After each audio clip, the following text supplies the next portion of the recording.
Para iniciarmos a audição, convém que estejamos todos sentados. Sr. Deputada Mónica Quintela. Temos então a audição da Associação Cívica Também Somos Portugueses,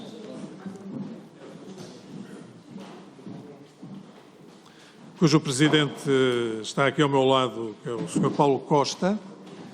E temos também na nossa presença a senhora Emanuel Afonso, que é membro da direção, e eu darei a palavra ao Sr. Presidente Paulo Costa, desta associação, Também Somos Portugueses, para fazer uma síntese das razões que o levaram a pedir esta audição. Faz favor, tem a palavra. Ora, muito obrigado por nos receberem e pelo tempo que nos dedicaram hoje. Portanto, o meu nome é Paulo Costa, eu fui imigrante em Inglaterra durante 10 anos e foi lá que começou esta associação enquanto movimento. Nós já tivemos aqui enquanto movimento numa outra legislatura, já tive a oportunidade de estar com algumas pessoas aqui. Portanto, nós nascemos em 2015, enquanto movimento, quando estávamos a fazer uma campanha em Londres para as pessoas votarem para as autarquias inglesas e para o Parlamento Europeu. E vimos que haviam muitos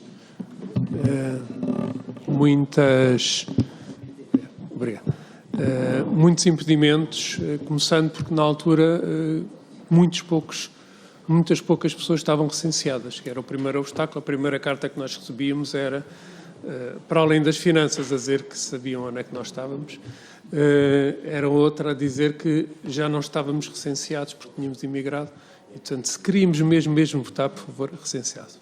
E, portanto, começámos uma petição aí, portanto, e nessa altura passámos de Londres para todo o mundo, que entregámos aqui nesta Assembleia da República em 2017 e que deu origem à alteração, uma primeira alteração da lei que instituiu o recenseamento automático. Como sabem, passámos de cerca de 300 mil inscritos para 1,5 milhão nesta altura e passámos de 30 mil votantes para 250 mil na primeira votação.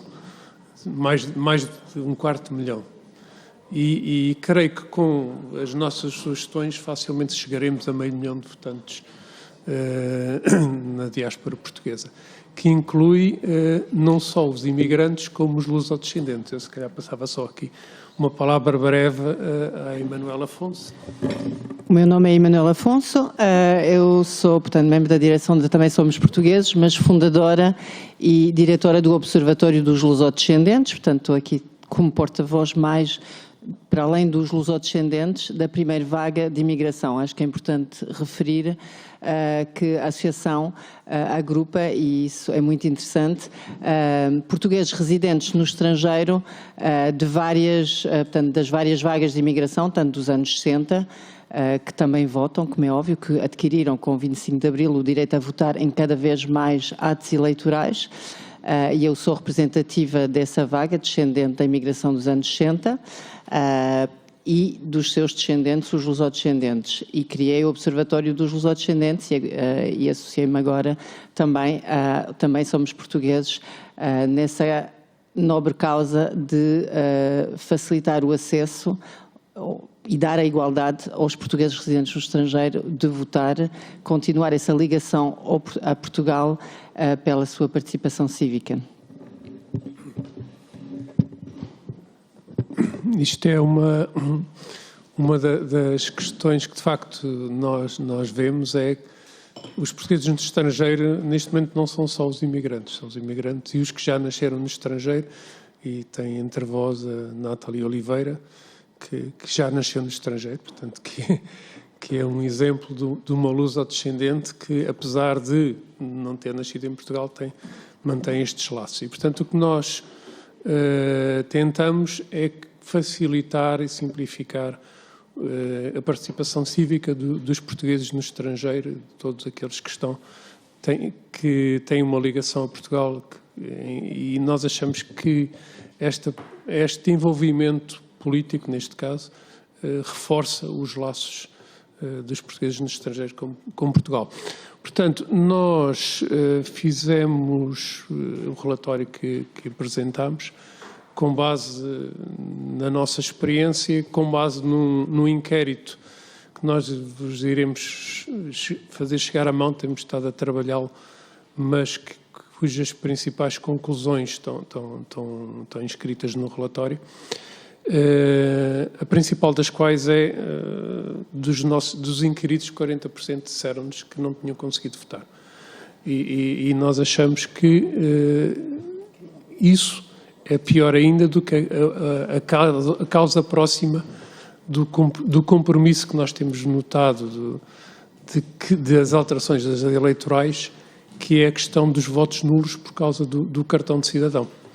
Isso é uma coisa que nos preocupa, já nos preocupava em 2019, mas pior que isso são outras questões. Portanto, há outras questões que queremos que nos disseram nesse inquérito. A principal é questões da morada. Portanto, as questões da morada, em alguns casos, são questões operacionais e nós temos reuniões pedidas com o Ministério da Administração Interna, com o Ministério da Justiça, com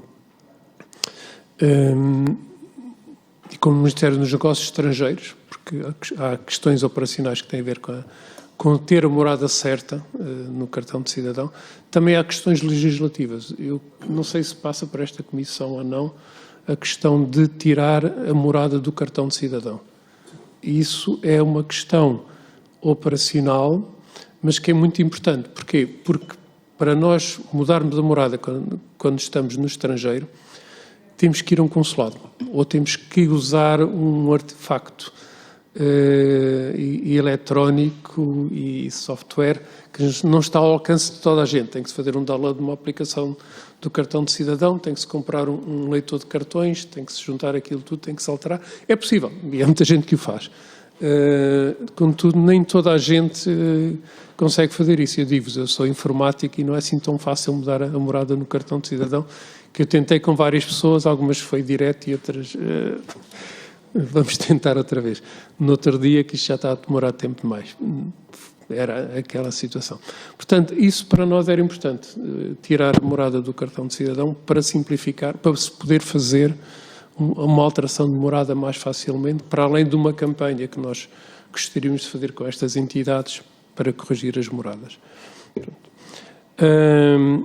A outra questão, como sabem, bem sabem, é a questão da validação dos votos. Nós entendemos que, de facto, por causa das moradas, há muitos votos que, via postal, vão parar ao sítio errado. Vão parar à morada onde as pessoas já estiveram e que, entretanto, não alteraram. Não sei se todos têm consciência, em muitos consulados, neste momento, uma marcação para a alteração do cartão de cidadão pode demorar 6 meses. E, portanto, não é assim muito fácil alterar a morada pela segunda via, que é ir a um consulado. Para além de, os consulados nem sempre estão ao lado, não é? Se uma pessoa estiver na Nova Zelândia, o próximo consulado é em Sydney, na Austrália, que esteve fechada, não é? Mesmo se uma pessoa estiver ali em Hong Kong, tem que ir a Macau, que também esteve fechado por causa da pandemia e, portanto, ainda tem algumas restrições. Não é assim tão fácil uma pessoa chegar a um consulado, e foi pior ainda no tempo da pandemia. Portanto, isso é a questão das moradas. Depois, há a questão do modo de votação. Houveram 2 votações agora, 2 eleições agora, para o Presidente da República, para a Assembleia da República, em que o método de votação é completamente diferente. E para as pessoas que mudaram há pouco tempo ao estrangeiro, isso fez-lhes muita confusão, como faz a toda a gente, um bocadinho como a pessoa explica.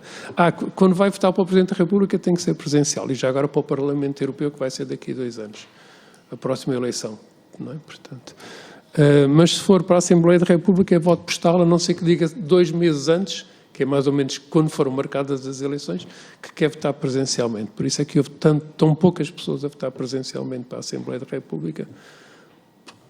Quando perceberam que tinham que se registar para votar presencialmente, já tinha passado o prazo. Portanto, 5 inscritos em Paris, por exemplo. pronto, portanto, o que nós advogamos é que exista uma uniformização das leis eleitorais. Nós sabemos que houve na legislatura anterior um grupo de trabalho para isso, não é? Para haver essa harmonização, e encorajamos vivamente que isso seja feito. Não sei se é mais eficaz fazer um corpo legislativo que depois, único, que depois, e daí tenha as alterações respectivas para cada uma das eleições, ou se é mais fácil, se calhar alterar todas e ir harmonizando cada uma das leis, porque se calhar acaba por ser mais eficaz, mas pronto, isso é o vosso território e vocês me dirão. O nosso objetivo, como digamos, é fazer com que seja fácil e simples para os portugueses no estrangeiro participar da vida cívica e política deste país. Esse é o nosso objetivo. E para isso, a harmonização das leis eleitorais e ter o mesmo método de votação para todas as eleições é importante. Houveram muitas confusões. Há uma outra questão que nós estamos já a tentar resolver, já tivemos uma reunião com o Secretário de Estado das Comunidades Portuguesas, é que ainda há uma outra morada, que é a da inscrição consular, que pode ser diferente da morada do cartão de cidadão, e as pessoas inscrevem-se no consulado e depois pensam que podem votar na morada que deram no consulado, e afinal não. É a morada que tem no cartão de cidadão que pode ser diferente. Portanto, isso para nós, e se vão mexer na lei do cartão de cidadão, uma das sugestões é que, portanto, se o Ministério da Justiça e o Ministério dos Negócios Estrangeiros estiverem de acordo, é que a inscrição consular passe a ser também a morada do cartão de cidadão. Portanto, para não termos várias moradas no estrangeiro. Não é? Houve a harmonização de moradas na saúde, nas finanças, nos registros, mas a inscrição consular, é uma morada, pode ser uma morada diferente e é, em muitos casos, dando origem à confusão. Por último, a questão dos métodos de voto. Não é? O que nós sugerimos, e já tínhamos sugerido quando foi a petição que foi aqui entregue em 2017, é que se abram as portas para o voto eletrónico remoto, ou voto digital, como nós chamamos, para tentar distinguir entre o voto eletrónico presencial, que foi testado em Évora, e o voto eletrónico não presencial, que eventualmente será testado na eleição do Conselho das Comunidades Portuguesas, era o que estava previsto, depende dos vossos vizinhos da segunda comissão, mas creio que vocês também são ouvidos aqui nesta comissão. Nós achamos que um voto digital é neste momento possível. Aqui Manuel Afonso acabou de usar para votar eletronicamente para a Assembleia Nacional Francesa. Pode-vos esclarecer como é que esse processo decorreu, mas acho que mais de 60% dos franceses em Portugal votou eletronicamente. Portanto, não é uma coisa que já não... É uma coisa que já se faz. Portanto, e podemos ter lições e podemos... Emanuel pode falar disso. Nós achamos que, de facto, devem ser feitos testes, quantos mais melhor. Nós achamos que devem ser envolvidos as universidades. A Universidade do Minho, por exemplo, faz a auditoria informática das eleições junto do MAI, o Gabinete Nacional de Segurança, a Comissão Nacional de Proteção de Dados. Entendemos que todas as entidades devem ser envolvidas em testes de um voto eletrónico remoto, ou voto digital.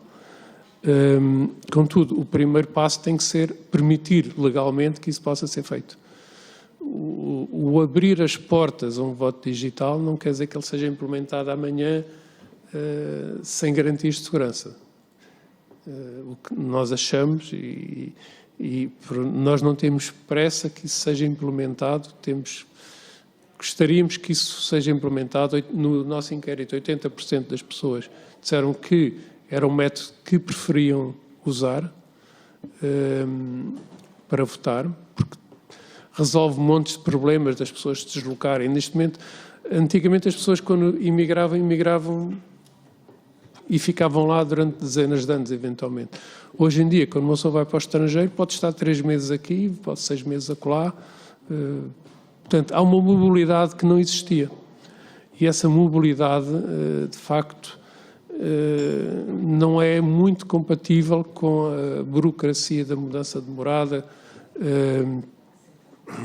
Portanto, mesmo uma pessoa tenha eventualmente a morada, está hoje em Londres, mas agora vai fazer um trabalho de 1 mês no Dubai e depois volta.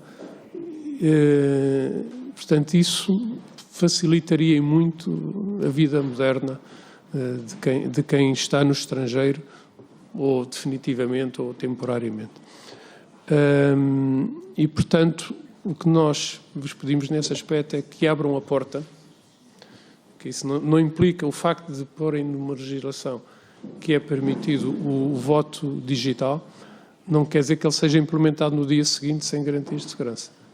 E pensamos que isso é absolutamente necessário. Nós não estamos de todo interessados em que exista um voto digital que não seja considerado seguro e que não tenha a confiança das pessoas. Nós aí estamos de acordo com todas as pessoas que dizem que é preciso ter cautelas, concordamos, mas gostávamos que pudéssemos caminhar nesse sentido e haver legislação nesse sentido, permite que isso possa vir a acontecer. Não sei se queres só falar um bocadinho do voto francês. Estava só sobre o facto que acho que é tão importante o voto eletrónico para os portugueses residentes no estrangeiro como os residentes em Portugal, e que seria com certeza, ou que será, uma forma de diminuir a abstenção, e vimos, aliás, com a pandemia, o quão importante teria sido as pessoas poderem votar a partir de casa, não é? Por isso, em relação ao que aconteceu em França, portanto, isso faz parte dos testes, é importante fazer testes em Portugal, mas basear-nos nos testes também que são feitos lá fora, o benchmarking não só em França como noutros países onde o voto eletrónico remoto ou o voto digital é já uma realidade ou está a ser testado, também pode ser para nós poupança de tempo e de custos, não é? Se está a ser feito noutros sítios, também ver as boas práticas. Mas aqui realçando, e apesar de ter nascido em França, tenho obviamente tanto orgulho de ser francesa como portuguesa, e não é dizer que é importante ver as boas práticas de cada país, porque Portugal também tem, e eu tenho a sensação de passar a minha vida a votar, não é? Eu voto em Portugal, voto em França, então nesses últimos 2 anos ou 3... e sigo e faço parte das mesas de voto tanto na minha freguesia de Santo António aqui em Lisboa como na Embaixada, e tenho estado a apontar tudo, porque há tão boas práticas em Portugal também. Só a questão, por exemplo, da folha A4, de um ponto de vista de custo e ambiental, a nossa folha única, não é com cruzes, é tão melhor do que, pronto, até trouxe para vos mostrar o que isso custa para um país, não é o melhor exemplo, ambiental e de custos. Nós recebemos por correio os programas de cada, isso é a primeira volta, não é? De cada concorrente, os boletins de voto, continua a haver boletins de voto por cada pessoa, que tem que se dobrar em 4, pôr num envelope, e também na segunda volta, portanto é para ver também que com certeza muitos não chegaram, estes são os 2 únicos, e que é uma prática que também com o voto eletrónico desaparece, não é? Porque também temos acesso no processo, em PDF, aos programas de cada candidato para analisar antes do voto. Portanto, É muita papelada, é muito custo, não é? Isso é tudo, obviamente, pago. E em termos ambientais, não é? Portanto, temos aqui, também puxa aqui a sensibilidade ambientalista dos deputados presentes. Portanto, Portugal para aí está mais à frente. Portanto, temos que continuar nesse progresso. Mas, vendo boas práticas de França, é a segunda vez que o voto eletrónico está a ser testado. Aqui foi apenas para os franceses residentes no estrangeiro, portanto também houve um teste grandeur nature, não é, que foi feito com e aí são menos de 2 milhões quase 3 milhões de residentes. Portanto, o corpo eleitoral até é bastante semelhante entre os dois países, portanto poderá também ser um ponto importante para nós. Aqui o que eu experienciei e que foi positivo, de um ponto de vista, como dizia agora o Paulo, o que nos interessa, obviamente, é ter o voto seguro, e senti eu como utilizadora desse voto, essa segurança, porque senti que houve controle antes, durante e depois. O antes, através de essa questão da morada, que é tão importante, obviamente, em França acontece a mesma coisa, não é? As pessoas são tão... há essa mobilidade, tanto para os portugueses dentro do estrangeiro que os franceses, portanto, essa verificação das moradas, apesar de 100% agora é tudo eletrónico, as pessoas podem, e de forma muito fácil, muito user-friendly, mudar a sua morada, mas houve esse controle, e até da última vez que comentámos, não sei se em termos de proteção de dados é muito normal. Houve chamadas telefónicas quando constataram que as moradas e-mail davam erro. Houve chamadas para, tipo 3 meses antes da eleição, chamadas da Embaixada para as pessoas, uma por uma, que tinham os mails errados, a confirmar a ficha, e aí pediam, e acho uma boa ideia também em termos de boas práticas, pediam correção de uma nova morada e-mail ou de 2. Portanto, na ficha há espaço, isso para os informáticos é importante, há espaço para 2 moradas. Portanto, isso garante para atos futuros, porque é fácil. Também mudamos de morada física, também mudamos de morada e-mail com facilidade. Portanto, houve esse controle antes, em termos das moradas. Depois, em termos das passwords, que são as chaves, não é? Nestas fechaduras que queremos seguras do voto eletrónico, aqui eu diria que há 3 fechaduras, não é? Uma porta, o voto eletrónico, tal como foi concebido por França nestas eleições, é uma porta blindada com 3 fechos. O primeiro fecho é um identifiant, um código que é enviado por e-mail. Depois há mais perto do ato eleitoral, um código, uma password enviada por SMS, portanto para o telefone. E durante o ato, para finalizar, depois do processo, são 3 passos de votação, o ato só é finalizado com a introdução de um código que é enviado na hora por e-mail. Ok? Portanto, isso é o antes, durante e o depois. No final do processo, um inquérito facultativo, não é? Obrigatório, não é? Isso é depois do fecho do voto, para dar opinião sobre a facilidade do voto e sugestões de melhoria. Também em termos de conforto de voto e sensação de ter votado, obviamente que não é a mesma coisa que no voto presencial, com ver o nosso voto na urna, há também a possibilidade de o visualizar.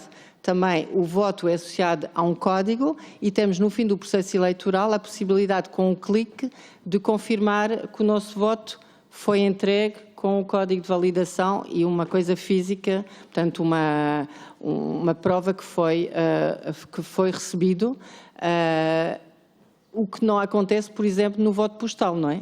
Independentemente de ter recebido, que isto é a primeira grande dificuldade, não é? Tipo dos 40% que responderam nesse inquérito, que não conseguiram votar porque não receberam o voto postal ou porque não se conseguiram inscrever a tempo no consulado para votar. Mesmo tendo recebido o voto postal, nunca é possível saber quem o enviou, se esse voto foi efetivamente recebido ou não. Portanto, isso é outra vantagem do voto eletrónico. Portanto, acho que resumi essas. É uma das coisas que nós pedimos à administração eleitoral, e que eles estão um bocado relutantes, mas acho que é indispensável. Ninguém que votou via postal tem a certeza que o voto foi recebido em Portugal. Ou seja, não há garantias. Ninguém sabe se... Ok, será que eu votei? A pessoa não sabe. E acho que seria fácil de confirmar, mas pronto. O ciclo não é completo, porque houve esse seguimento, que acho que é importante também referir, se calhar, que é o seguimento. Sim, porque há uma das coisas que, de facto, que o MAI evoluiu muito, implementou muitas das recomendações que nós tínhamos feito em 2019. Uma delas foi poder seguir o voto, saber onde é que está o voto, se já se chegou, se já seguiu de Portugal, se já se chegou ao país de destino. Houve muitas pessoas que conseguiram votar porque, ok, perceberam que então que o voto estava nos correios à espera que fossem lá buscar. Isso foi das evoluções e os envelopes que também ultrapassaram muitos problemas. Foram melhorias que foram introduzidas de 2019 para 2022. Eu esqueci-me só de falar de uma sugestão nossa, que tem a ver com os muitos milhares de votos que estão a ser ainda anulados por causa do cartão de cidadão, da fotocópia não estar incluída. Há muitas pessoas que pura e simplesmente recusam-se a enviar uma fotocópia do cartão de cidadão. Uma pessoa pode dizer, ok, é legal, é uma exceção que está prevista na lei, mas não querem. Por razões de segurança não querem fazer uma fotocópia e a nossa sugestão é uma coisa, ou não tem uma fotocopiadora à mão, também é que acontece. Há uma questão que é... Em Inglaterra, por exemplo, também se pode votar via postal, mas não há cartão de cidadão, não existe. O que eles enviam é um código e depois para casa e depois uma pessoa põe o código junto ao voto. E isso penso que seria uma maneira fácil de ultrapassar esse problema, que era, por simplesmente, escrever junto ao voto, ter uma autenticação que é uma pessoa preenche com o número do cartão de cidadão. Isso já evita o problema pelo qual existe a fotocópia, que é o voto podia parar a uma morada antiga, ou a pessoa já não vive lá. Como é que uma pessoa tem a certeza que a pessoa que devolveu o voto é mesmo a própria pessoa, não é? Portanto, a partir de se puser lá o número do cartão de cidadão, já preencher, penso que já dá uma garantia de que, sim senhor, aquilo chegou à pessoa certa. Pronto. E pronto, estamos disponíveis a quaisquer perguntas. E é sabido o caso de muitos chefes de família, não é? Que votam pela família toda, recebem o correio e votam pela família toda. Isso. O feedback que temos exatamente, muitas associações. Então, Sr. Presidente, como chefe de família, e os seus filhos conseguiram votar, Sr. Presidente? Então há 50%. Probabilidade de 50% de razões disto avançar mesmo. Ora, portanto, muito obrigado e se tiver alguma pergunta estamos aqui ao vosso dispor. Muito obrigado pela vossa exposição. Eu queria saudá-los pela iniciativa que têm de se organizarem e de quererem votar em Portugal, que é uma coisa excelente, não é? Que nos aproxima a todos muito mais, porque às vezes estamos um bocadinho afastados uns dos outros. Dizer-lhes que todos os dias recebemos reclamações relativamente ao mau funcionamento dos consulados. Todos os dias. E que, de facto, existia um grupo de trabalho na legislatura anterior junto do Sr. Presidente da Assembleia da República. E, portanto, eu falarei agora com o Sr. Presidente da Assembleia da República, com quem estarei agora, e transmitirei este vosso desejo de que o grupo seja reativado, não é? Já fomos referidos. Pronto, então ainda bem que estará mais sensibilizado para esta questão. E agora eu queria só informá-los que vou ser substituído pela Vice-Presidente Cláudia Santos, uma vez que tenho que mesmo ausentar, mas ficarão muito melhor presididos do que comigo, e que disponham desta comissão quando entenderem e, portanto, estamos cá para isto. Muito obrigado. Sra. Vice-Presidente, muito obrigado. Faz favor.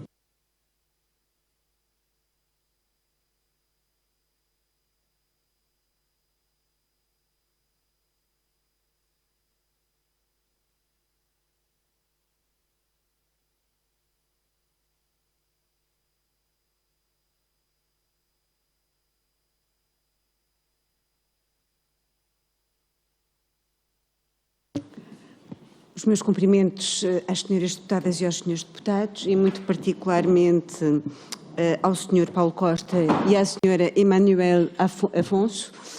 Nós vamos dar agora início à ronda de intervenção dos grupos parlamentares e, portanto, darei em primeiro lugar a palavra à senhora deputada Romualda Fernandes pelo Grupo Parlamentar do Partido Socialista. Muito obrigada, senhora Presidente em exercício. Cumprimento o senhor Paulo Costa e a senhora Emanuela Afonso e, em nome do Grupo Parlamentar do Partido Socialista, quero saudar o trabalho que a Associação Também Somos Portugueses, Associação Cívica, tem realizado em cerca de 7 anos apenas de sua existência, para estimular a participação dos cidadãos portugueses residentes no estrangeiro, na vida cívica, política, nacional, destacando de um modo muito particular o contributo que deram na melhoria do processo eleitoral. Agradecemos também o relatório que nos enviaram, que nos apresentaram, que mereceu uma leitura muito atenta e que será certamente um instrumento importante para os nossos trabalhos parlamentares.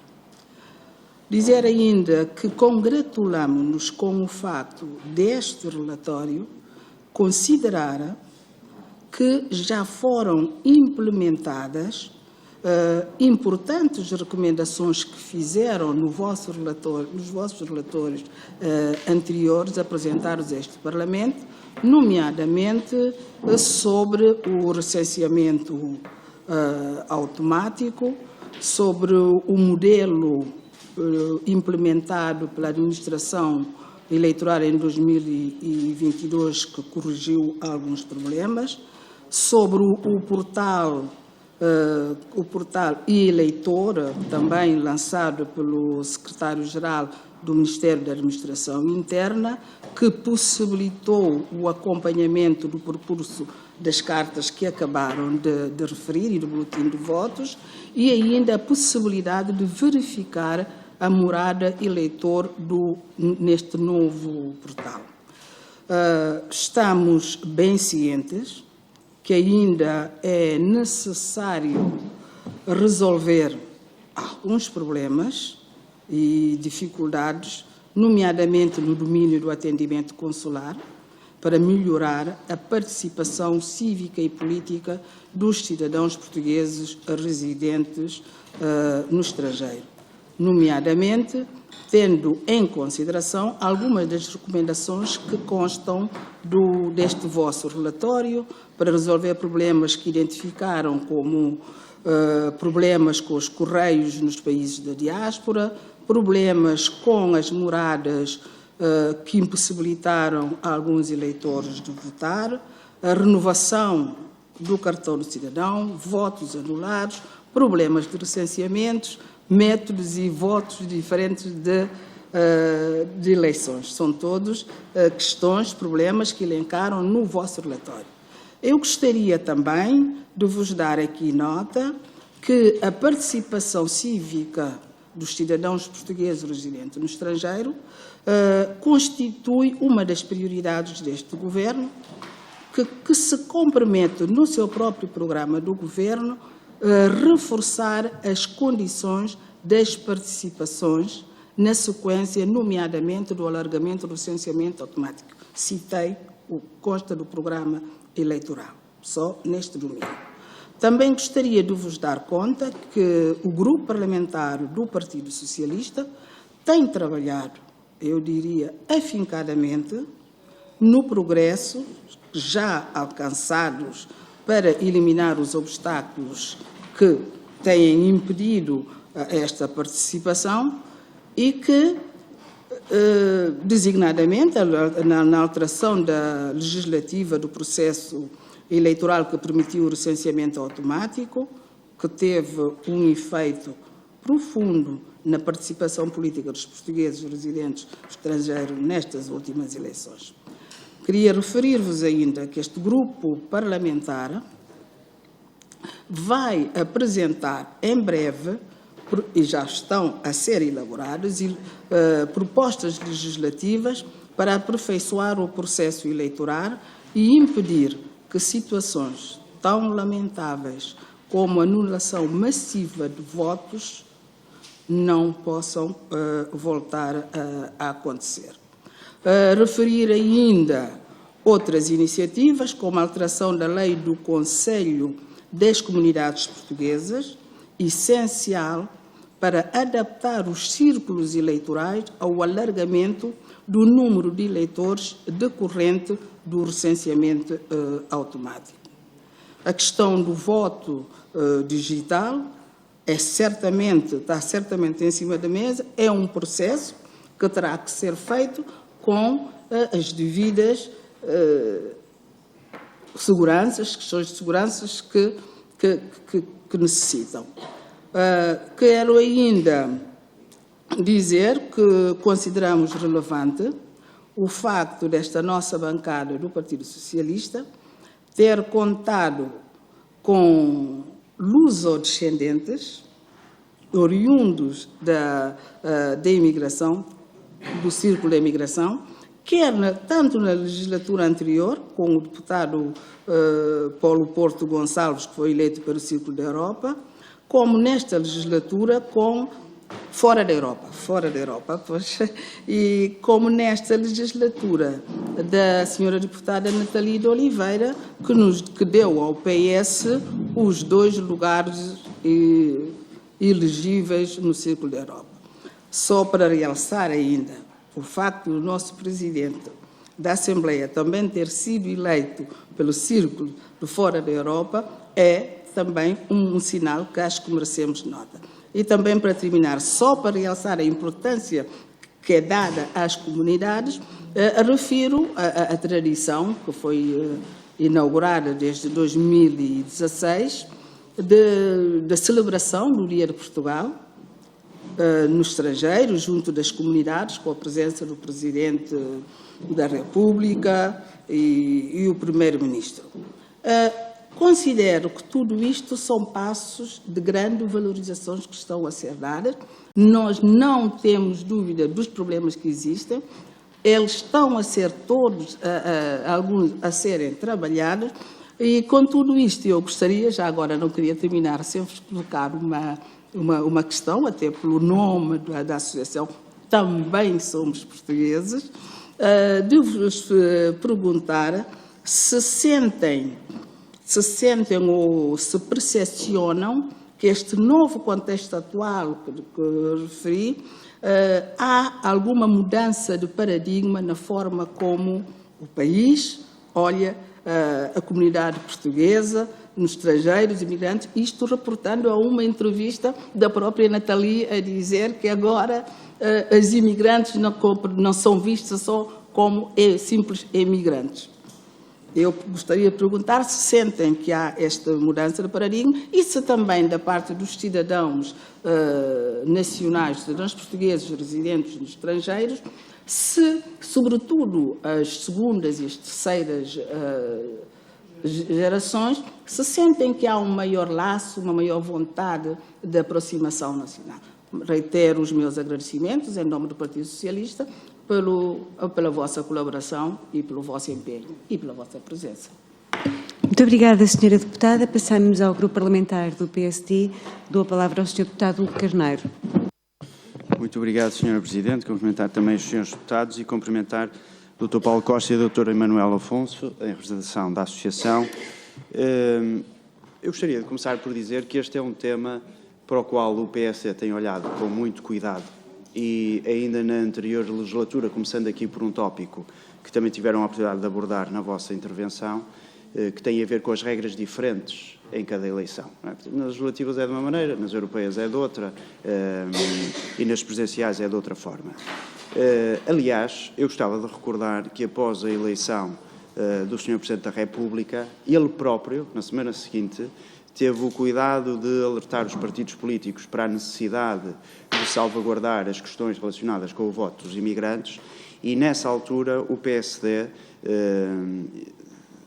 pensando aí estando completamente alinhado com aquilo que era a linha de pensamento do Sr. Presidente da República, apresentou neste Parlamento uma iniciativa legislativa com vista a uniformizar precisamente esses métodos de votação, sendo que para nós era absolutamente relevante e importante alargar o voto por correspondência também às eleições presidenciais e europeias, ultrapassando os receios, enfim, o medo que existe de que o voto dos imigrantes seja, para alguns partidos ou algumas pessoas, eventualmente, de que o voto dos imigrantes seja verdadeiramente determinante naquelas eleições, como são as eleições presidenciais ou as europeias. Nós não temos receio disso. Portanto, para nós não há portugueses de primeira ou portugueses de segunda, portanto, parece-me até que o título que escolheram para a associação é muito significativo e adequado. Também somos portugueses e portanto, quanto a isso, estamos completamente entendidos.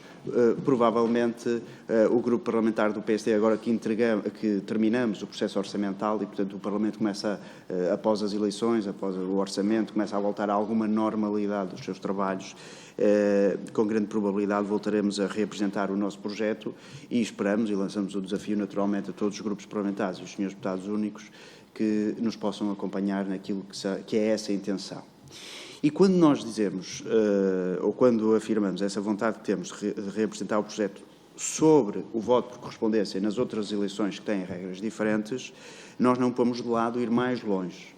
Agora, temos a consciência que nem sempre é possível alcançar no Parlamento os consensos necessários. E deixem-me dizer uma coisa, pelo menos no que a mim diz respeito. Eu gosto sempre de quebrar paredes e barreiras e ir em frente e resolver os problemas. Portanto, mais do que discurso, resolver os problemas.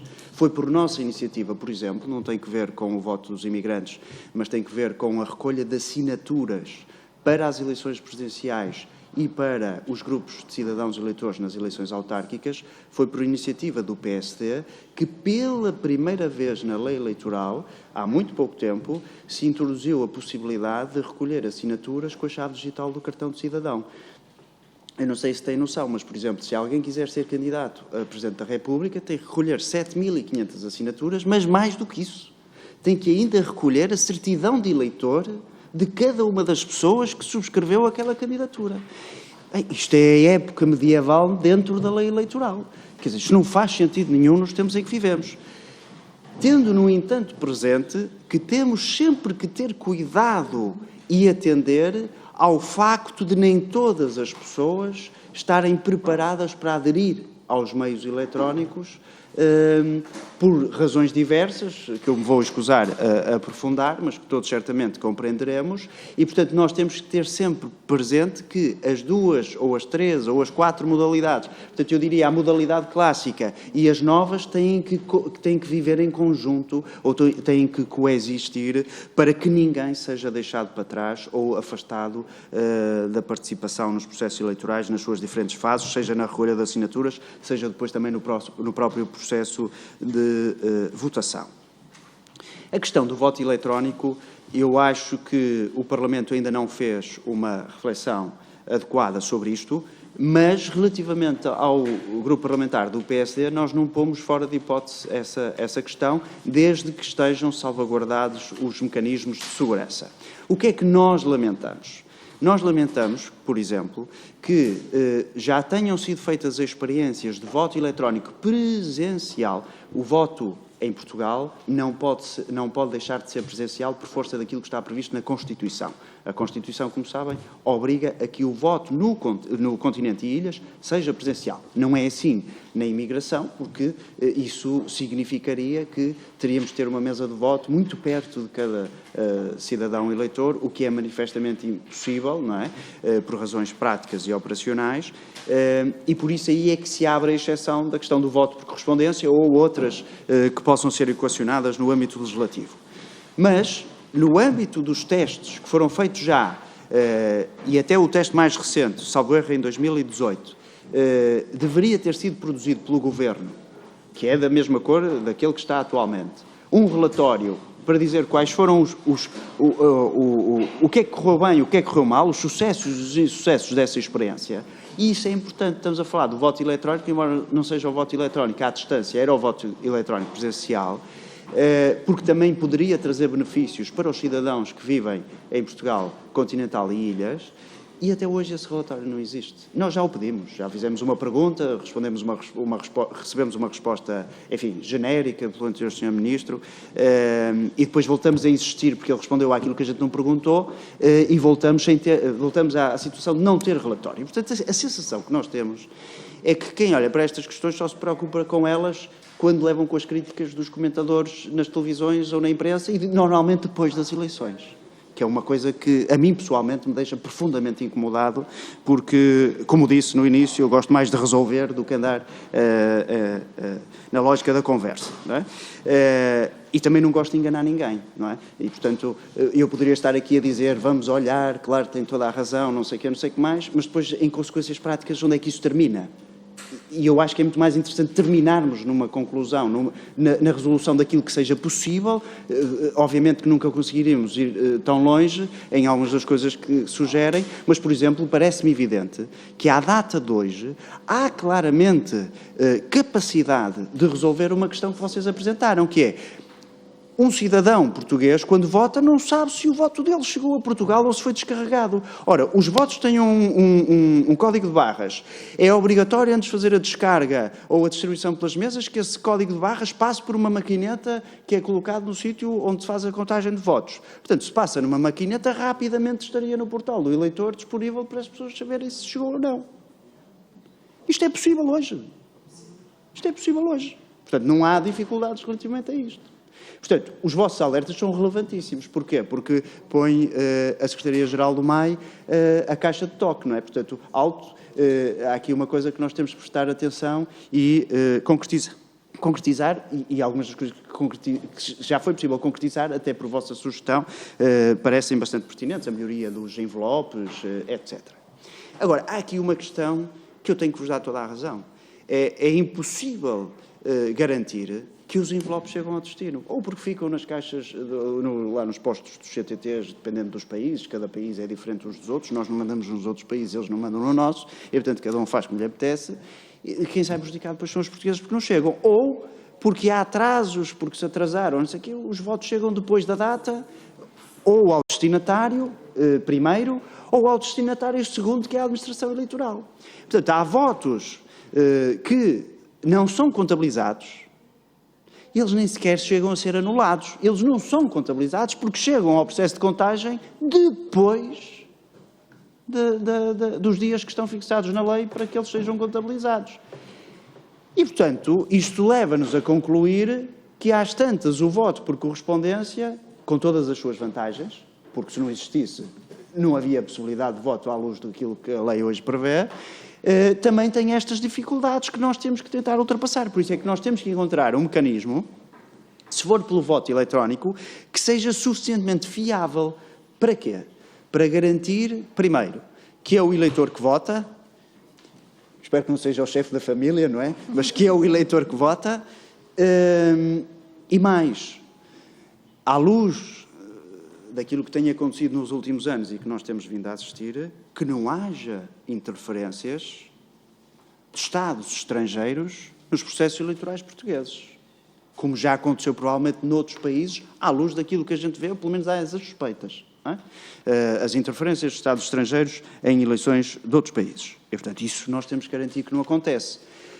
Por isso, por exemplo, para mim, eu acho, pessoalmente, e já tive a oportunidade de fazer muita reflexão sobre isso, eu acho arriscado mandar-se por e-mail um código que depois permita à pessoa validar eletronicamente o seu voto. E mandar por SMS pode ser um obstáculo, e eu aqui até vos falo por experiência do PSD, porque nós informatizamos imenso nos últimos anos o PSD, e uma das dificuldades que nós temos com a nossa militância no estrangeiro é que muitas redes, operadores no estrangeiro, por vezes fazem bloqueio às SMS provenientes de Portugal. E, portanto, se fosse enviado um código que a pessoa usa para validar o seu sentido de voto eletronicamente, acedendo ao site da Secretaria-Geral do MAI, isso ainda assim poderia ter esses defeitos. Portanto, a única forma que eu vejo eventualmente resolver o problema é que seja enviado na mesma uma missiva à pessoa, mas que ela não tem que devolver nada, é enviado um código por correspondência, não conseguimos evitar esse custo, ela acede ao site da Secretaria-Geral do MAI e valida com esse código. Talvez isso fosse, e estou aqui a partilhar com os demais colegas, portanto, se alguém quiser aproveitar a ideia, desde que se resolva o problema, acho que é o mais importante. Mas, efetivamente, nós temos que dar passos sérios para colocar os portugueses no estrangeiro a participar nos processos eleitorais.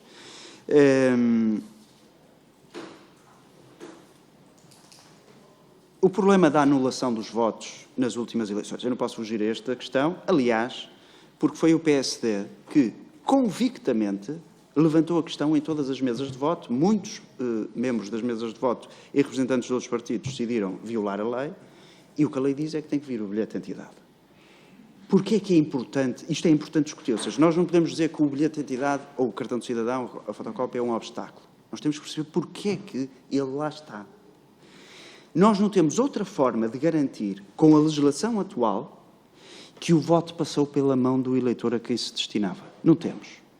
E mesmo esse código que pudesse ser escrito, como existe na experiência de outros países, como referiram, também não dá essa garantia. Mas colocar uma fotocópia dá essa garantia. E à luz daquilo que existe hoje, isso tinha que ser cumprido e não foi. Poder-me-ão dizer assim, mas os portugueses em Portugal não têm que mandar fotocópia para lado nenhum, mas têm que apresentar o bilhete de identidade quando se apresentam na mesa de voto, para se identificarem. Um dos que esteja previsto na lei, que seja admissível, não é o passe da Carris ou dos STCP. Pronto. Pronto, mas aí aquilo que estiver previsto na lei, é aquilo que pode ser aceito. Mais do que isso, não é? Mas as pessoas têm que se identificar. E, portanto, essa existência da fotocópia do bilhete de identidade ou do cartão de cidadão é a forma que, à luz do que está previsto hoje, permite essa identificação, sob pena de nós corrermos o risco e o caso que eu vou dar é um caso absolutamente hipotético e cada um que tira as suas conclusões. Senhor Deputado, eu peço desculpa por interromper, nós não temos de facto grelha, mas eu, apesar de tudo, pedi alguma razoabilidade na utilização do tempo. É muito longa a audição. Não ultrapassei muito... Penso que sim. Ultrapassei? Pronto. Se ultrapassei, peço desculpa aos demais colegas, mas eu vou tentar concluir rapidamente. Mas imaginem que, havendo problemas com os CTTs de cada país, não é os nossos CTTs, embora os nossos também, pelos vistos, têm problemas, mas noutros países, que os votos são depositados na entrada do prédio onde moram muitos portugueses. E depois quem passa ali pega no voto. Se existir a fotocópia do bilhete de identidade, nós garantimos aí alguma segurança e isso é que é importante também salvaguardar. Sobre os consulados e a morada Portanto, o facto dos consulados ter as listas de espera para atender os portugueses, eu acho isso absolutamente lamentável. Como o Sr. Presidente Fernando Negrão teve a oportunidade de referir, recebemos queixas disso recorrentemente. Parece-me adequado que a morada seja a mesma. Deixar cair a morada no cartão de cidadão parece-me mais difícil. Porquê? Porque ela também tem vantagens para os demais cidadãos noutros serviços e relações que eles estabelecem com a administração pública. E não só com a administração pública. Por exemplo, hoje é possível abrir uma conta num banco, à distância, no site, precisamente porque o cartão de cidadão tem esses elementos. Portanto, há outras virtualidades que nós não podemos desconsiderar. Temos é que encontrar os mecanismos para ajudar a resolver os problemas. Dizer também, porque já foi dito, até na imprensa muitas vezes, e eu não gosto de que sejam ditas coisas, que depois não é exatamente assim, foi constituído um grupo de trabalho na legislatura anterior, é verdade, sobre as leis eleitorais. Eu fazia parte dele e, portanto, fazendo parte dele, estou habilitado a dizer exatamente para que é que ele servia. Ele não servia para processo inovatório no âmbito legislativo. Ele não tinha em vista criar nada de novo, nem tinha poderes para isso. Ele tinha em vista apenas consolidar a lei que já existe num código único. E, portanto, relativamente às expectativas desse grupo de trabalho, convém deixar claro, porque outros partidos já usaram isto na televisão para dizer que estavam a fazer alguma coisa, isso não é verdade. E eu gostava de deixar isso também claro. Portanto, eram estes contributos que eu gostava de acrescentar, agradecer-vos. O PSD está a trabalhar também na sua lei eleitoral. Como sabem, até há um processo interno que está a ser resolvido, que será resolvido a breve prazo, e, portanto, julgo que estaremos em condições de, a seguir a isso, chegar a alguma conclusão sobre aquilo que estamos capazes de apresentar. Obrigado. Muito Muito obrigada, Sr. Deputado. Passamos ao Grupo Parlamentar do Chega. Tem a palavra o Sr. Deputado Pedro Pinto. Muito obrigado, Sra. Presidente em exercício. Saudar os elementos do movimento Também São os Portugueses, o Dr. Emanuel Afonso e o Dr. Paulo Costa. Saudar também pela sua presença.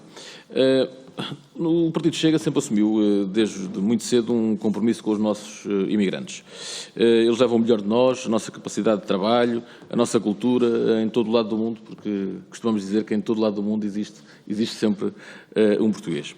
Eu não vou alongar, ouvi estas reflexões dos meus dois colegas de deputados, quer do Partido Socialista, quer do PSD, e são reflexões importantes. Eu acho que no futuro todos os partidos com assento nesta Assembleia da República devem trabalhar em conjunto sobre elas, porque ao fim e ao cabo são os nossos imigrantes, aqueles que levam a nossa língua também por todos os cantos do mundo, que estão em causa. Esta associação tem feito um enorme trabalho. Eu li com muita atenção o vosso relatório.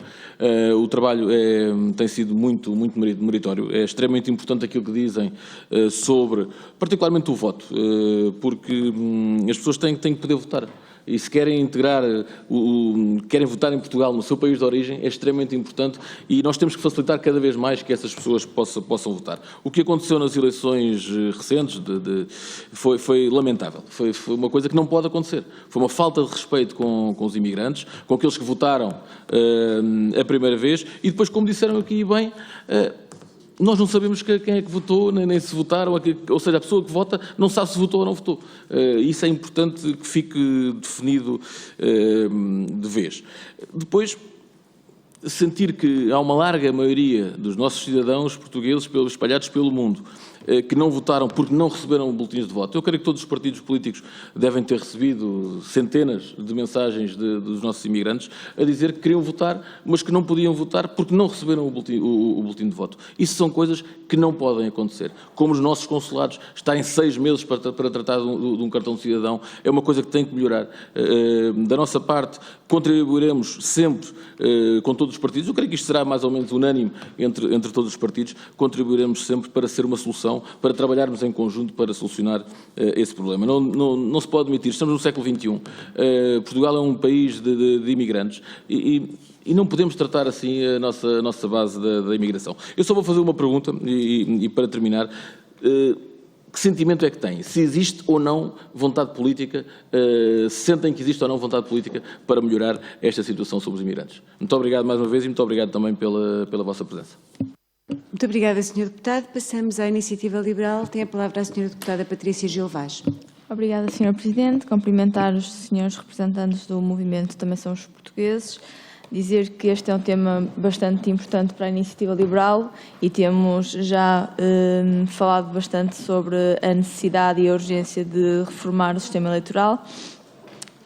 Dizer que após as últimas eleições legislativas e tendo em mente os problemas que já são conhecidos e que já foram aqui também mencionados com o voto de imigrantes, parece-nos óbvio que existe uma clara e urgente necessidade de uma revisão das nossas leis eleitorais, nomeadamente quanto à tramitação procedimental e administrativa dos atos eleitorais.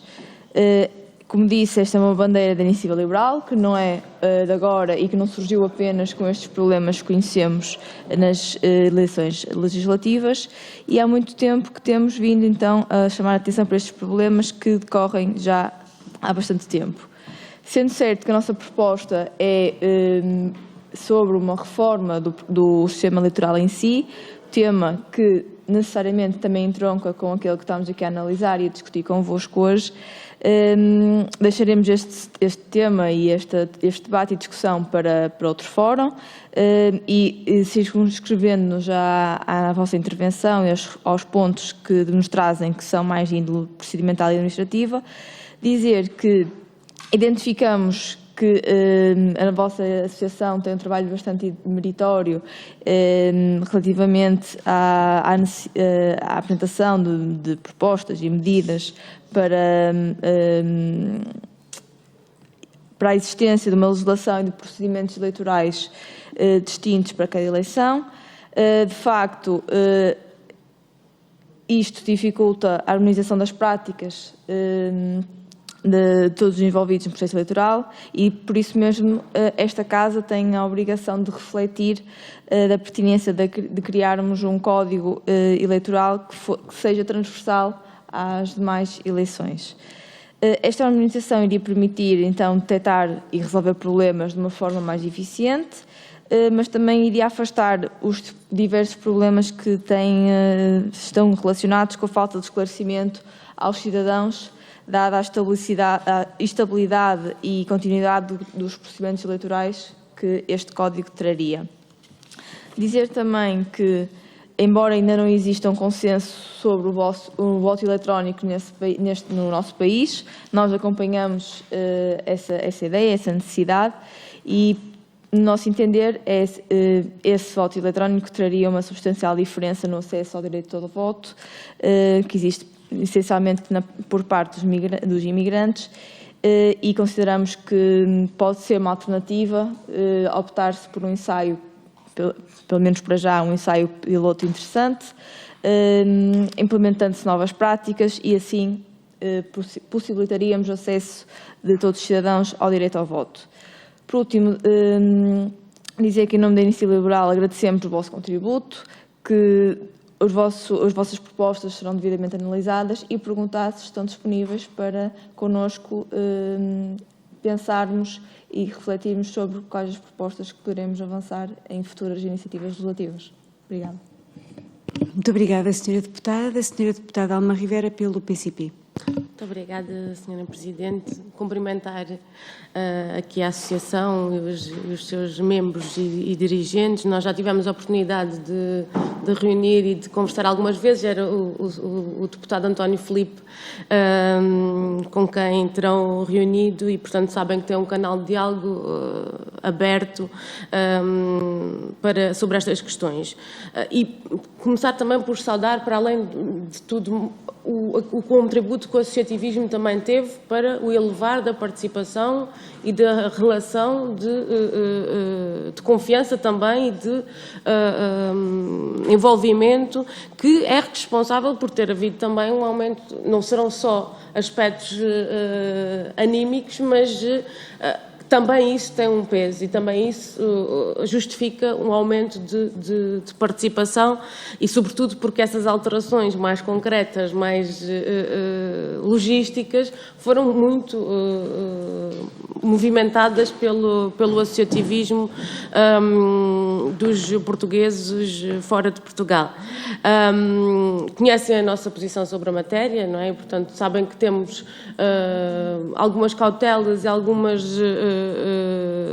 um sentido de responsabilidade também que nos convoca a ter uma reflexão profunda sobre isto, mas continuamos a procurar soluções e continuamos a ouvir atentamente aquilo que nos vem chegando, nomeadamente uma questão que aqui foi colocada, também que já foi referida, que é a questão da harmonização dos processos. Nós estivemos envolvidos num grupo de trabalho que existiu sobre isto, portanto, achamos que realmente há espaço para alguns processos poderem ser comuns e assim também facilitados.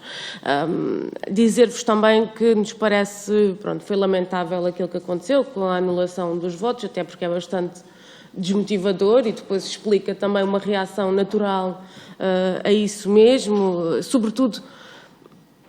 É preocupante e merece atenção porque já foi um problema levantado, ou seja, não era nesta dimensão, julgo que era na ordem dos 22% em 2019, mas ainda assim 22% dos votos é uma dimensão que deve ser considerada. Aliás, qualquer voto deveria ser considerado, mas estamos aqui a falar já de um fenómeno com uma dimensão que merecia atenção e isso não quer dizer em nada o desleixo pela segurança e pelas as garantias que têm que existir, pelo contrário.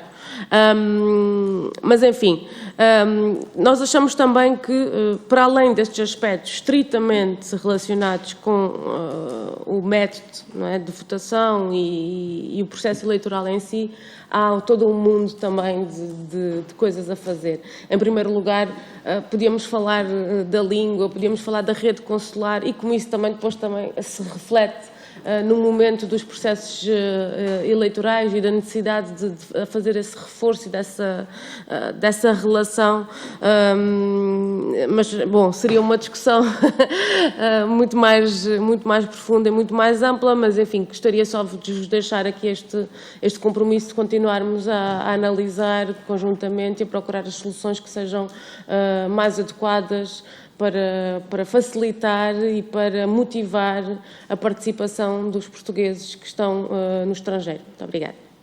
Muito obrigada, Sra. Deputada. Passamos ao Bloco de Esquerda e ao Sr. Deputado Pedro Filipe Soares. Muito obrigado, Sra. Presidente. Eu queria, em primeiro lugar, saudar agora a Associação Também Somos Portugueses, na sequência do trabalho também feito pelo movimento, e dar testemunho na minha pessoa, da parte do Bloco de Esquerda, do empenho de cidadania que garantiu que as alterações legislativas funcionassem e fossem no sentido correto para garantir a mais cidadãos portugueses fora de Portugal acesso ao direito ao voto e para facilitar esse acesso ao direito ao voto. E materializando isto com o quê?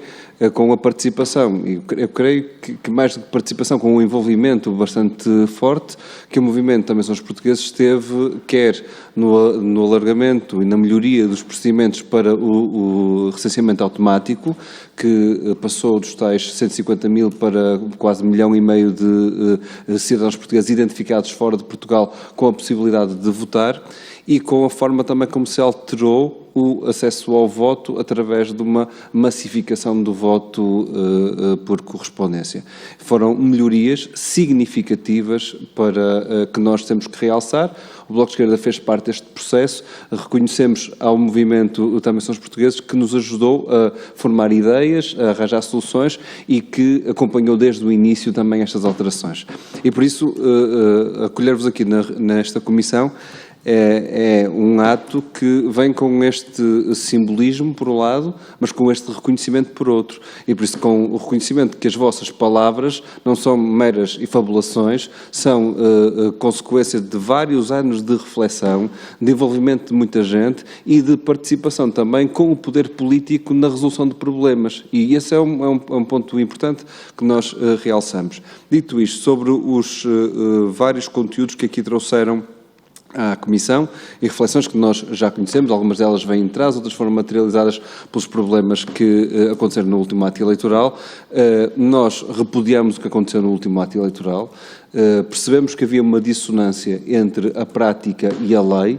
Essa dissonância foi ultrapassada por acordo inicial de todos os partidos representados na Assembleia de Apuramento, e o que se passou a seguir ficará para a história como um dos piores momentos da democracia portuguesa e um desrespeito enorme à nossa comunidade de portugueses que vivem fora de Portugal no espaço europeu. Nós pedimos desculpa por isso, porque achámos que isso não deveria ter acontecido, apesar de não termos tido um papel que promovesse essa realidade. Mas isso serve para afastar as pessoas de algo fundamental, que é o exercício do ato mais valioso da democracia, que é o ato de voto. E desrespeitar centenas de milhares de pessoas que não mereciam esse desrespeito. O resultado disso foi um resultado eleitoral que eu creio que o partido que promoveu essas alterações ou esse caos já percebeu o erro que cometeu. Não foi os próprios imigrantes que votaram de passar-lhe essa fatura sobre esse erro. No entanto, agora importa pensar para a frente como é que nós podemos melhorar, como é que nós podemos não repetir os mesmos erros. Sendo que o problema do cartão de cidadão já era algo que vinha de trás e que não foi resolvido. E eu creio que desse ponto de vista, a última coisa que nós podemos fazer é deixar passar 4 anos e meio sem fazer nada, e por isso ainda bem que vocês neste momento cá estão, no início de uma legislatura, longe de atos eleitorais, e por isso com tempo para nós podermos discutir estas matérias e podermos chegar a consensos, porque estas alterações a processos eleitorais devem de ser também feitas com o maior consenso possível, porque a última coisa que nós queremos é que se discuta alguma coisa numa noite eleitoral para além do resultado eleitoral. O processo não queremos que seja discutido e, por isso, os processos deveriam ser o mais unânimes possíveis. A questão do cartão de cidadão tem que ser ultrapassada, não faz sentido que se coloque nos termos que está colocado atualmente, e por isso nós estamos disponíveis para alterar a lei nesse sentido.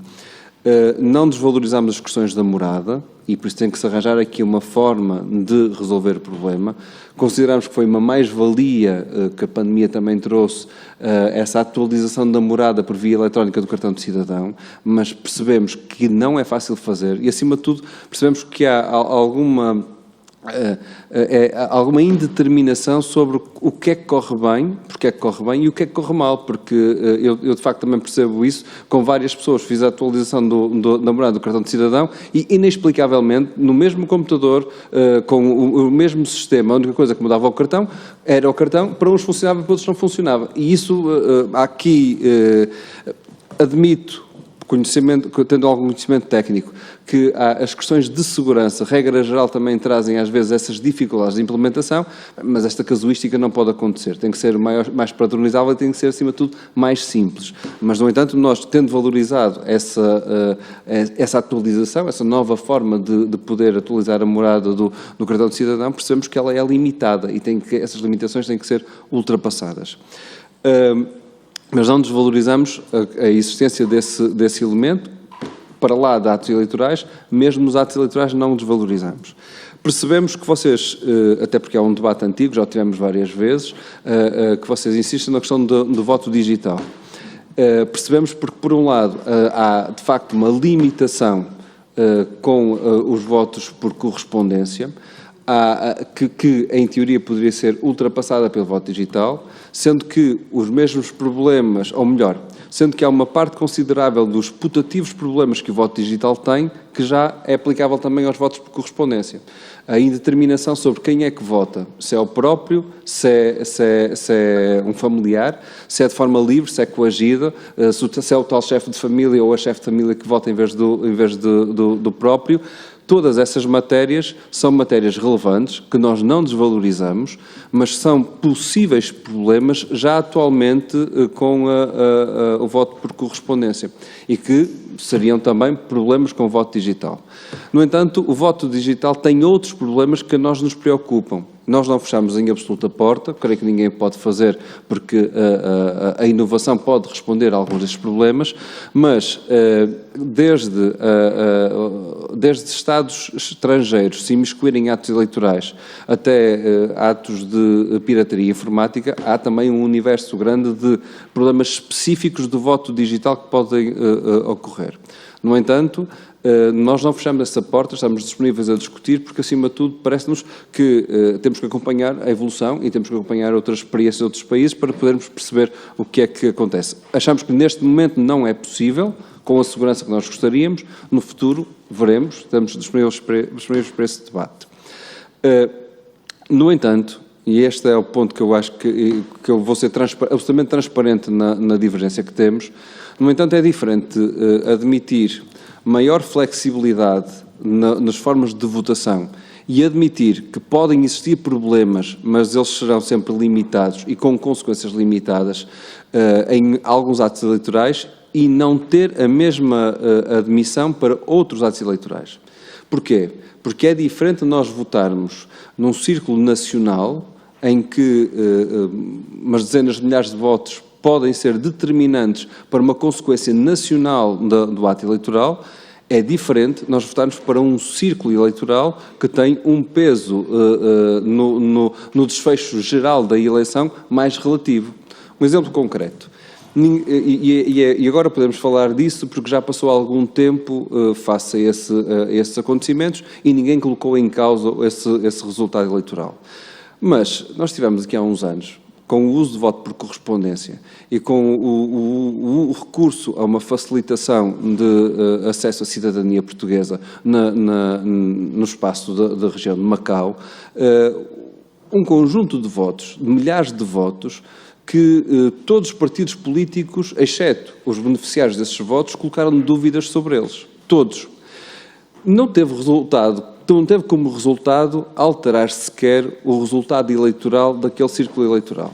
Mas poderia ter tido. E se o tivesse, nós sabíamos de uma coisa, ou conseguíamos provar que houve fraude, que houve algum crime, ou não conseguindo provar, tínhamos que viver com esse resultado. Viver com esse resultado, sendo que influenciaria uma eleição de um deputado ou uma deputada em 230, é uma coisa. Viver com esse resultado, sabendo que influenciaria a eleição de um Presidente da República ou de uma Presidente da República, é outra coisa. E este peso relativo das consequências faz-nos com que leva-nos a esta conclusão, que nós vivamos bem com a essência do voto por correspondência, com os problemas que nós conhecemos que são possíveis problemas sobre o voto por correspondência, possamos alargar ou substituir o voto por correspondência por voto digital, sendo que os problemas de voto digital sejam ultrapassados, mas sabendo também que não serão todos ultrapassados, porque nunca são ultrapassados em todo lado, mas não vivemos bem com isso ser aplicado a um círculo nacional, porque isso pode, de facto, ter consequências em que os custos são muito maiores que os benefícios. E essa aqui, eu queria ser transparente, porque eu acho que nós devemos tratar-nos com esta seriedade. Vocês merecem isso por tudo que dedicaram à cidadania e à democracia, à construção da democracia portuguesa, tiveram um papel fundamental, e por isso é com este pormenor também que estou a responder, para dar nota das nossas dificuldades, das nossas preocupações, e para também mostrar que não escondemos as nossas preocupações, porque também achamos que elas podem ser ultrapassadas, se a vida assim o levar, e se nós conseguimos chegar a soluções para elas. Muito obrigado, Sr. Presidente. Muito obrigada, Sr. Deputado. Passamos à Sra. Deputada Inês de Sousa Real pelo PAN. Muito obrigada, Sra. Presidente. Começo por agradecer não só pelos contributos que nos deixaram e também os exemplos que nos trouxeram até de forma até contrastante com o nosso sistema eleitoral atual, nomeadamente os boletins de voto, porque efetivamente, do ponto ambiental, e sendo essa uma matéria tão cara ao PAN, é evidente que não, apesar de haver muita coisa a melhorar na nossa lei eleitoral, também há algumas coisas que são positivas e também é bom vermos os outros exemplos para termos noção disso mesmo. Mas em relação àquela que é a participação cidadã nos atos eleitorais, e tendo em conta que este não é um debate de hoje e que efetivamente até quando da pandemia, no nosso entender, no entender do PAN, a Assembleia da República perdeu uma oportunidade até de aproveitar para poder melhorar em alguma forma o processo da lei eleitoral, há de facto aqui algumas questões que nos parecem que a este tempo não fazem sentido, e compreendendo a preocupação que existe, nomeadamente com a comprovação da identidade de quem está a votar e ter a certeza que o voto é pessoal e que não há influência de terceira pessoa, a exigência da junção da fotocópia do cartão de cidadão, em nosso entender, está completamente ultrapassada e não faz sentido que não se criem outros mecanismos de verificação da legitimidade no voto, tendo em conta também os mecanismos que hoje em dia são possíveis até para outro tipo de obrigações, nomeadamente as tributárias. A questão da morada, que já aqui foi abordada também para nós, também não é uma questão menor, assim como as próprias deslocações que temos a percepção que têm que fazer muitas das vezes para ir aos consulados, nomeadamente para votar ou para obter documentação que permita o exercício do voto. Há de facto aqui até um encarecimento do exercício do voto que não faz sentido, o que constitui uma discriminação face aos eleitores que estão em território nacional para poder votar, e o PAN tem defendido nessa medida que a realização de protocolos entre os Estados-membros, entre os vários Estados-membros, que permita a criação de mais locais de voto que não apenas, por exemplo, nos consulados, poderia ser no consulado ou por correspondência, poderia ser também uma alternativa para aproximar os cidadãos do voto. Mas naquilo que tem sido a questão mais central do voto por correspondência ou voto eletrónico, em 2021, precisamente a quando da pandemia, nós apresentámos um projeto de resolução que recomendava ao Governo a criação de um estudo sobre a implementação do voto eletrónico. Parece-nos que isto seria de facto muito importante, sobretudo no círculo da Europa e fora da Europa, porque, como já aqui foi referido, o impacto que isto tem no resultado final é completamente diferente e os receios de manipulação do resultado, evidentemente, poderão ter um impacto completamente distinto. As preocupações também com a implementação de uma medida desta natureza e aquilo que possa ser a ingerência de terceiros até no voto eletrónico, através destes estudos e destes mecanismos, já poderiam mitigar precisamente estas preocupações e verificar a sua implementação ou não. Aquilo que nos parece, e gostaria de deixar claro mais do que uma pergunta, é que há de facto aqui um caminho que temos que fazer enquanto legisladores e gostaríamos de perceber que outras iniciativas, para além destas que fomos falando aqui hoje, é que efetivamente possam fazer a diferença, porque quer pelo valor que as pessoas têm que pagar para ir votar, e quando houve esta repetição deste ato eleitoral, de facto foi duplamente lamentável, até porque sabemos que as pessoas, alguns cidadãos tiveram que pagar mais de 50 euros ou ter despesas superiores para terem acesso ao voto, pelas deslocações, pelas certificações, até muitas das vezes documental, o que em nosso entender é uma limitação e uma discriminação grosseira num direito fundamental que a todos é consagrado. que outras medidas é que eventualmente poderiam de facto fazer sentido, desde já voltando a agradecer todos os contributos que hoje nos deixaram e deixando claro que acompanhamos as vossas preocupações e a necessidade de garantirmos que todos os cidadãos têm o direito de participar e decidir sobre o seu futuro e sobre a sua representatividade nesta Assembleia da República, que é a vossa Assembleia. Muito obrigada, Sra. Deputada. Encerramos assim a ronda de intervenção dos grupos parlamentares. Na verdade, não foram suscitadas muitas perguntas, mas todos tiveram a oportunidade de muito detidamente manifestarem o entendimento relativamente a um problema que todos reconhecem que existe e também ficou claro que todos os grupos parlamentares vêm refletindo sobre esse problema e procurando soluções. E, portanto, eu darei a palavra ao movimento Também Somos Portugueses para encerrarem esta audição com as reflexões que considerarem pertinentes. Muito obrigado pelas vossas palavras. A Associação Também Somos Portugueses tornou-se associação passando movimento especialmente porque nós sentimos que neste momento, e à medida que já se ultrapassaram alguns obstáculos e temos esperanças que sejam ultrapassados outros obstáculos técnicos e legislativos ao voto, nós queremos estar no terreno mais capilarmente para incentivar as pessoas a votar, que foi como nós começámos. Ou seja, nós não estamos só a pedir para que coisas aconteçam, nós estamos e queremos estar mais ainda espalhados e incentivar as pessoas a participar e estar envolvidos com a vida política portuguesa. Portanto, também queremos aumentar o nosso contributo nessa área e sempre que houver alguma ação, e não só na parte das eleições, mas também, por exemplo, há questões também outras, por exemplo, a questão das pensões é uma questão que se põe cada vez mais. Portanto, estarmos mais no terreno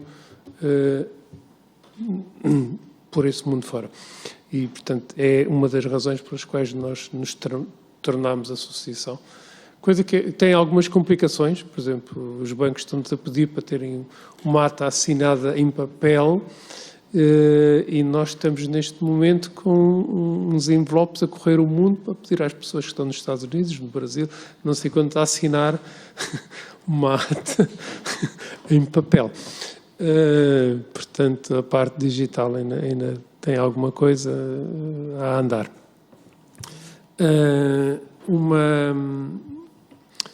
Eu pedi aqui a Emanuel para responder a uma pergunta, que era a questão do envolvimento dos lusodescendentes, e depois continuar.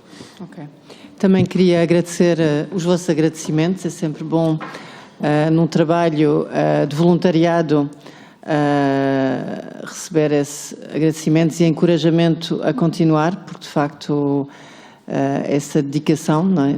Falo no meu caso, é importante, é uma forma importante esse voluntariado para manter se os descendentes, que ao fim de 2, 3 gerações, as gerações não nascidas em Portugal, temos que investir tempo, algum dinheiro, mas sobretudo tempo e atenção mais do que dinheiro. Acho que o dinheiro é sempre a falsa desculpa, em manter, porque essa ligação dos seus descendentes a Portugal é proveitosa para todos nós, de forma, em termos económicos, de imagem, de prestígio no mundo. Portanto, essa questão do ser embaixadores, cada português que está no estrangeiro ser um embaixador, não tem que ser uma palavra vã, só usada na véspera das eleições. Obviamente, reforço essa ideia, que esse trabalho tem que ser feito sempre e não na véspera por interesse de voto.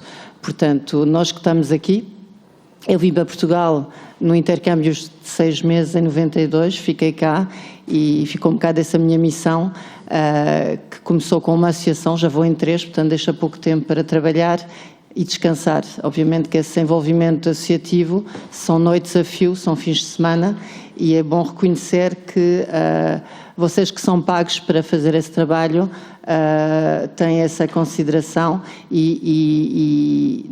portanto, o nosso trabalho e obviamente, para responder a uma das perguntas, queremos, obviamente, continuar a trabalhar, a ajustar, essas nossas opiniões, mas sobretudo as que foram expressas por 789 pessoas, que não é pode não ser uma amostra representativa estatisticamente perante a população, mas que já é muita gente, como também é muita gente, queria dizer também deputada do Partido Comunista, acho que aqui é importante, mais do que dos 22%, falar em 157 mil votos, que atrás de cada voto é uma pessoa são 157 mil pessoas que podem ver a sua ligação a Portugal comprometida. Portanto, acho que isso é importante falar de números concretos e não de percentagem quando falamos de pessoas e de votos. Em relação à imagem, a senhora deputada do Partido Socialista, creio que sim, obrigada também por suas palavras, que tem vindo a mudar, tanto na visão de dentro para fora como de fora para dentro. Acho que a visão dos portugueses residentes no estrangeiro está a mudar.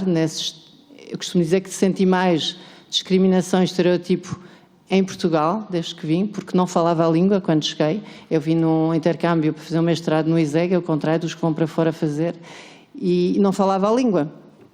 E porquê que não falava a língua? Porque simplesmente não houve facilidades, não houve estratégia dos políticos portugueses, enquanto que a Aliança Française no mundo inteiro trabalha isso, não houve e continua a não haver, isso é outro, obviamente sei que é outro debate e teremos cá para o trabalhar. Não foi culpa dos meus pais, que para mais eram, um deles ainda, mirandeses, e que entre eles falam mirandês, que é a segunda língua oficial do país, portanto, porque é que seria a responsabilidade dos meus pais ensinar-me o português? E não havia facilidades, eu tinha também já na altura aprender português ao sábado, enquanto os outros descansavam, porque não havia outra forma. Por isso, isso está a mudar com pessoas como a Natália de Oliveira, não é? Que vão mostrar que os lusodescendentes são pessoas capazes e importantes, e não ouvirmos que agora já são formados. Pronto, tão importante foram os nossos pais, tiveram essa coragem de emigrar com a 4ª classe, como são os mais de 7 mil eleitos de origem portuguesa, que são, obviamente, influenciadores nas autarquias francesas. Por isso é um ponto assente, é importante. Essa imagem, obviamente, está a mudar também graças aos lusodescendentes, como também a imagem de Portugal está a mudar. A imagem que transportavam essa imigração dos anos 60 de um Portugal rural, atrasado, muda, obviamente, mudou. Portanto, as pessoas vêm a Portugal, vêm às cidades e, sobretudo, a imagem de Portugal em si mudou.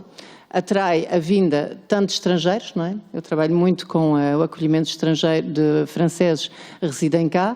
A imagem de Portugal lá fora mudou tanto para os mononacionais franceses como para os luso-franceses que moram em França e que estão com uma imagem mais positiva. Portanto, isso tudo muda nos dois sentidos e isso tudo, em suma, é importante para Portugal de forma de imagem, economicamente, turisticamente, etc. Isso foi uma das perguntas. E a outra sobre o sentimento que o deputado do Chega, sobre se há uma vontade política, esperamos nós, acho que são mais vocês a responder.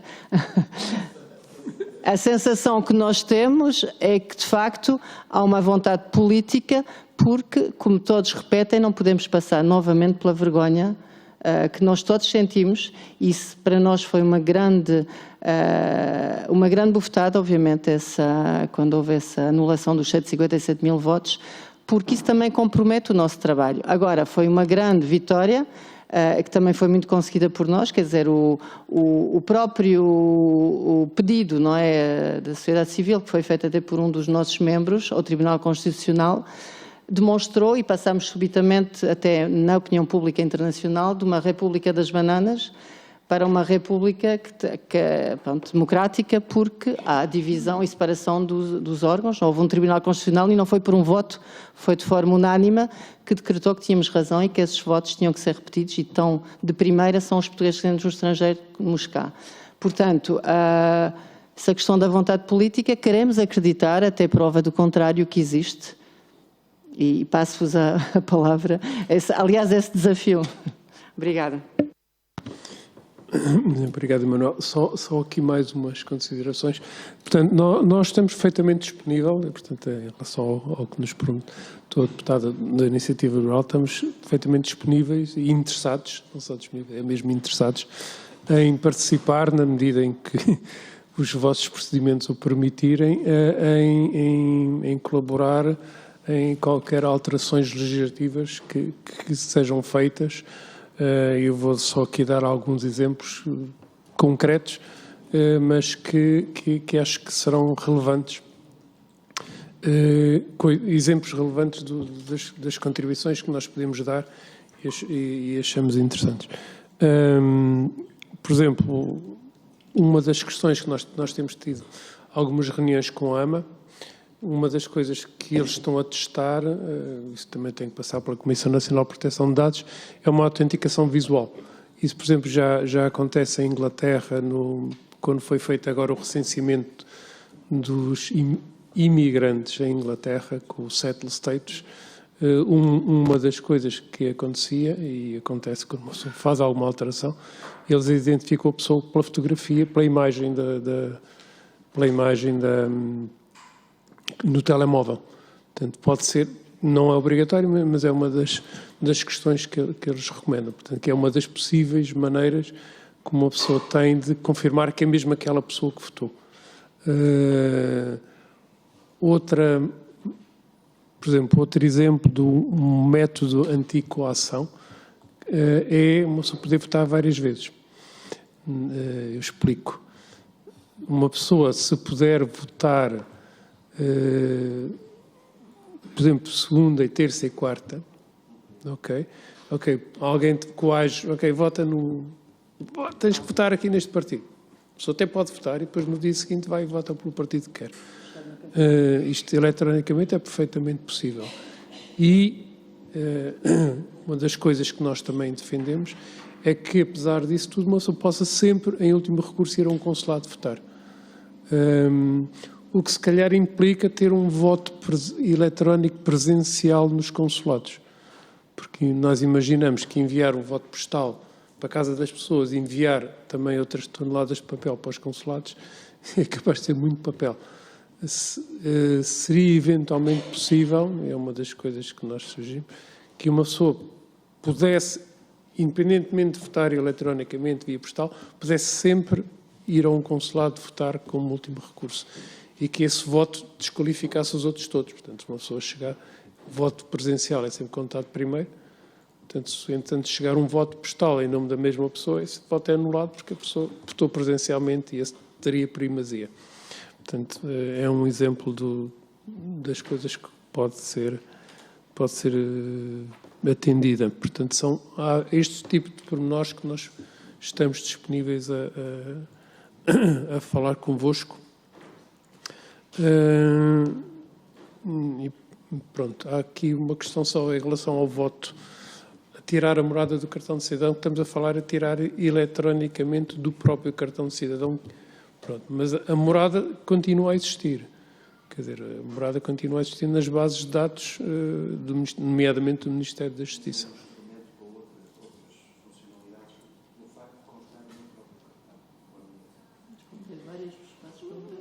Peço desculpa, mas...